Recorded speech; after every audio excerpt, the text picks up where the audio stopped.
আমরা যখন আফ্রিকার কথা ভাবি আমাদের চোখে ভেসে ওঠে বিস্তীর্ণ সাভানা, রুক্ষ মরুময়তা। কিন্তু আফ্রিকা তার ঐশ্বর্যের মুকুটটিও ধরে রেখেছে এক গোপন রত্নের মতো। আজ জানুন মহাদেশটির প্রকৃত গোল্ড স্ট্যান্ডার্ড সম্পর্কে।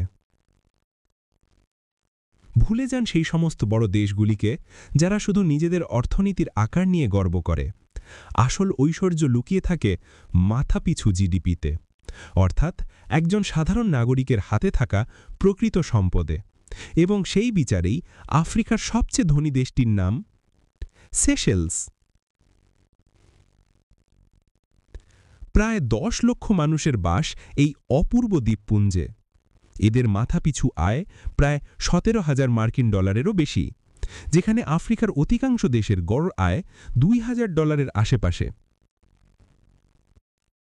এটি শুধুমাত্র একটি দেশ নয়, এটি আফ্রিকার একমাত্র উচ্চ আয়ের অর্থনীতি বা হাই ইনকাম ইকোনমি। সেশেলস মানে শুধু নীল জল আর সাদা বালি নয়, এখানে জীবনযাত্রার মান ইউরোপের ধনী দেশগুলির সমতুল্য। পর্যটন শিল্প এখানে ডলারের বন্যা বইয়ে দেয়। বিশ্বের সবচেয়ে বিলাসবহুল ভিলা, ব্যক্তিগত ইয়ট আর মিলিয়নিয়ার্স রো এই দেশের আভিজাত্যের সাক্ষ্য বহন করে। এই দেশটি যেন আফ্রিকান ঐশ্বর্যের এক ব্যক্তিগত ব্যাংক লকার। জানেন কি, একসময় ফ্রান্স এবং ব্রিটেনের মতো শক্তি সাম্রাজ্য এই দ্বীপের মালিকানা নিয়ে কাড়াকাড়ি করেছিল।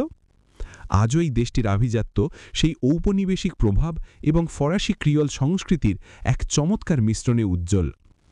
এমনকি এর অর্ধেকেরও বেশি জমি সরকারিভাবে সংরক্ষিত পরিবেশগত এলাকা। তারা শুধু সম্পদ তৈরি করেনি, তারা সম্পদ রক্ষা করেছে।